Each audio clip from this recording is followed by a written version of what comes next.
Hello everyone, my name is Brian, and welcome back to Barb's Basement. So, unless you live under a rock, everyone's probably aware that Star Wars Visions, the very first non-canonical Star Wars television show / anime, has been released today at 2 a.m.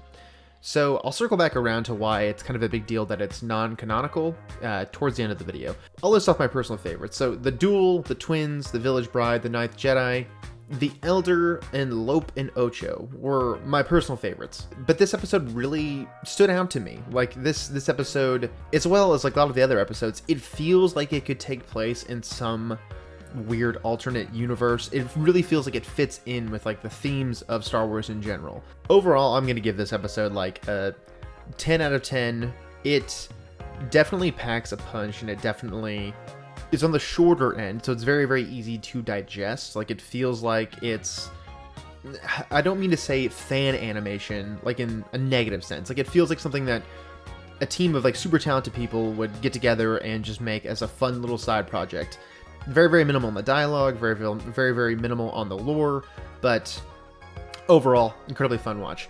So, The Twins was a very, very unique episode because I feel like it takes some of the elements of the mainline Star Wars saga, including pickled Snokes, like some weird genetic mutations and cloning of Force users and all that good stuff.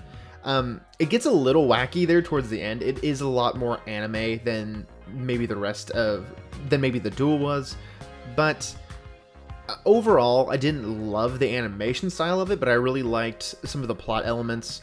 It gets a little off the rails towards the end, but it definitely feels almost like this episode is setting up for like a potential follow-up episode. So if we get like a Star Wars Visions Season 2, I could definitely see this episode having a follow-up.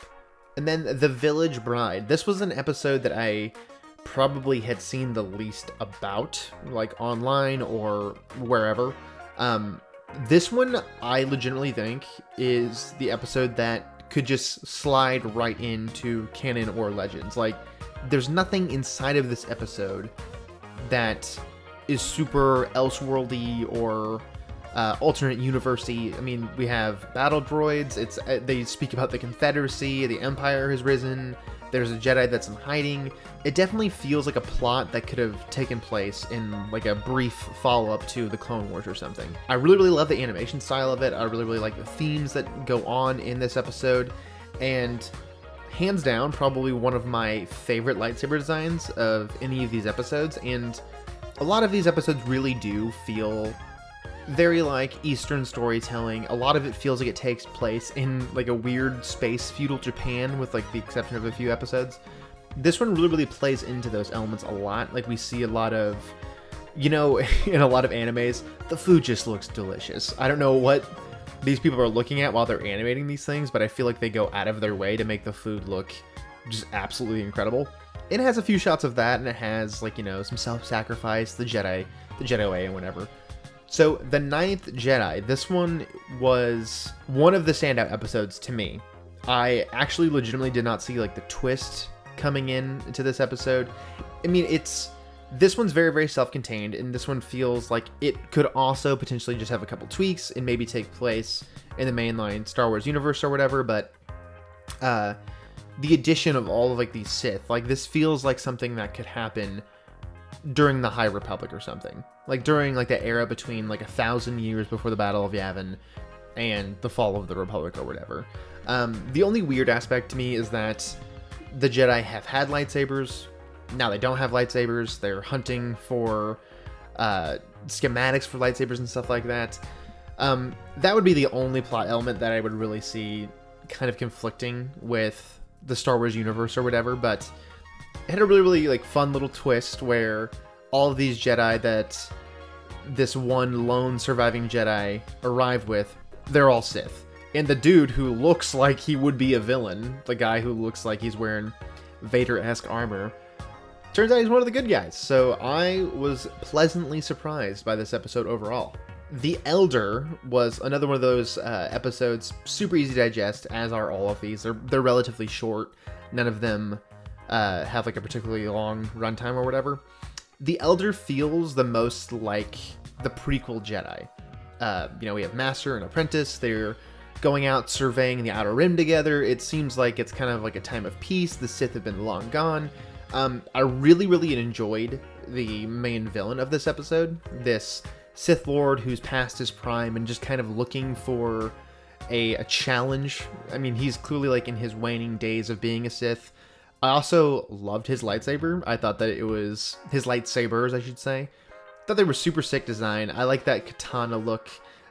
It's probably not something that I would like to see like in an actual mainline Star Wars like product that takes place in canon, but I really dig that they're like really leaning into like the Far East Asian storytelling tropes there. The Elder had a really awesome lightsaber duel going on throughout the final act of the episode, and I love that there's like this blink, this flash. The Sith like freezes what he's doing, and the Master Jedi just like turns his lightsaber on, pokes it right through his chest.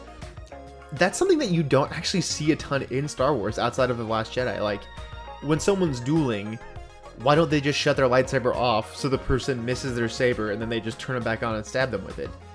I mean, we saw that in The Last Jedi where Kylo Ren blows a hole through that one Imperial Guard's helmet, but yeah, I thought that was like a really cool little thing. And the animation style in this episode is something that I can really get down with. Like, some of these episodes have animation style that like I probably wouldn't really like to watch outside of this. I'm just watching it because it's Star Wars, but this episode's animation like really jived with me. I really enjoyed it. So episode 8, Lope and Ocho, is surprisingly my favorite episode. Like, when I saw the trailers for Star Wars Visions, I didn't think that this like bunny with like this ancient lightsaber would be my favorite episode, because it seemed kind of silly or whatever, but I really enjoyed the overall story of it, because I personally come from a family of, discarded, wayward children. So like, my mother adopted my 3 brothers. They all came from kind of like rougher homes, and we're our own little weird, messed up family in a way. This episode, where not only a non-human alien is adopted into this family, she's just 100% accepted by the father. And that's like something that I was kind of like, oh great, we're gonna get to this point where, the dad says, oh, you were never my kid and I never loved you or whatever. It's like when you see a dog in a horror movie and you know it's gonna die. It's like, great, we're gonna hit this trope or whatever. Doesn't come to that at all. Like, the dad is just like, you're my kid, I love you, like you're my daughter. And when he gets his other eye cut out by his biological daughter, you really feel for him, that he's like, my only regret is that I'm never going to be able to lay eyes on my kids again. Super powerful stuff. Like, I really enjoyed like this weird juxtaposition, like the imperialism of the Empire and this leader who should be taking over for her father, making what she thinks is the correct choice for her people in allowing the Empire to come in and help out their planet. The dad is like very traditional. He wants his daughter to carry on the family legacy, and I love that like final acceptance piece for his adopted daughter. He's like, you're my daughter, here's this lightsaber, you're going to carry on the family legacy. And this is another one of those episodes like where they leave it open to a potential follow-up. So again, if we get a season 2 for this show, I would love to see a follow-up for this episode. Really took me by surprise, did not expect it to be my favorite one. Now we're going to get on to, I wouldn't say like the negative of this video, because frankly all of these episodes of the show are out of canon. They're meant to be taken as like, hey, this is what it is. If you like it, you like it. If you don't, you don't. Cool.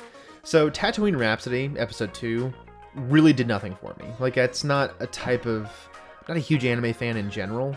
This would not be a type of anime that I would go out of my way to want to watch. So I did enjoy like some like the fun little character moments where, Jabba the Hutt's slapping his tail and he's kind of like vibing with the music, and I really like the inclusion of Boba Fett, and he looks like this little like chibi version of himself. Like, he's weirdly cute, which is a weird thing to say about a Mandalorian bounty hunter, like a ruthless, aggressive Mandalorian. But you even see him like kind of like nodding along to the music and kind of like getting down with the bop of it or whatever. But when I saw the trailer for this episode, I was assuming that we would see pod racing, and it's the main characters like a former Jedi or whatever. So it felt like this episode could have done a lot better if it had a longer runtime, like 14 minutes. it felt very tight and compact, and like maybe a rock opera style anime would have been better if it had a 30 or 40 minute long runtime. And then episode 6, T0B1, also one of like the weaker episodes for my personal opinion.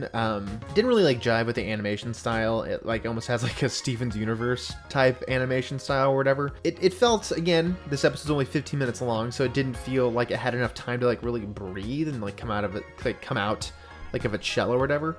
I mean, the main character's like pretty cute, and it's like a cool little thing that he's like a little cyborg kid, but he still becomes a Jedi. Like that's like a cool little, no matter who you are, you can become a Jedi and you can be like a hero of your own story or whatever. Episode 9, Akakiri, really didn't do a lot for me either. Like that episode, I feel like it was kind of weak to end the series on that episode. I don't feel like a lot happened in it. I mean, like, I get the overall like theme of it or whatever. I don't feel like a lot happened in that episode. Like I get the overall plot of it. You know, there's this Jedi coming back to like help a friend or whatever, yada yada.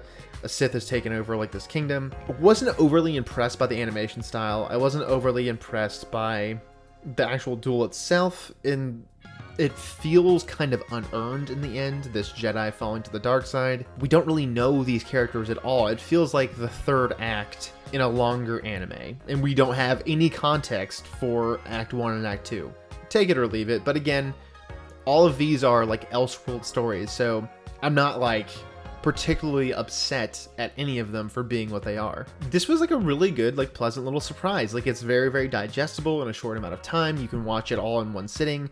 I mean, I watched it all the moment it came out, like at 2 a.m. I just binged the entire thing. Super easy to get through. Even the weaker entries, I didn't feel overly put off by them. I was like, well, you know what? This episode's only 15 minutes long. Whatever, who cares? I'll just sit through it. It's like I watch YouTube videos on the toilet that are longer than that. The reason why it's so interesting to me that this show has come out, it's non-canonical, and it's just kind of doing its own thing, is this gives me hope that there's the potential that we could see animated versions of some legend stories. There might be an actual chance that if this show does well and people respond well to the fact that it's non-canon, none of the stories are connected, it doesn't connect to the main Disney timeline or whatever, I'm kind of holding out hope that I could get Sword of the Jedi animated. Like, I'm kind of hyped on that. Like, I feel like we could get something from the old Legends timeline. I feel like Disney is like kind of prepping people for like almost like Star Wars is What If. I feel like Disney is prepping people for the idea that like, hey, these stories don't take place in the main timeline, but here they are and you can enjoy them. And I feel like that would be a really, really great way to incorporate the Legends fans, to maybe bring them on board. Like if they're just like, hey, you know what? We're going to completely animate a season of the new Jedi Order. Y'all wanted the Vong? Boom, here they are. If they just like retell those stories in animated form, I don't really see how people could be mad about it. Overall, I'm going to give the series 10 animes out of anime. I really, really enjoyed it, and I think that it's a really, really good like little palate cleanser between the Bad Batch and whatever we have coming up next. So if you have not watched it yet, I would definitely say to go check it out. It's a ton of fun. I plan on going maybe a little bit more in depth with some of these episodes and maybe doing like a longer rundown of them and kind of what I'm hoping to see out of a potential follow-up to some of them, but this was just kind of like my raw, unfiltered kind of thoughts just off the cuff after the season has premiered. So yeah, we'll see where this goes. Until next time, I'll still be stuck here in the basement, forever cursed to be reading and watching Star Wars stuff. Later.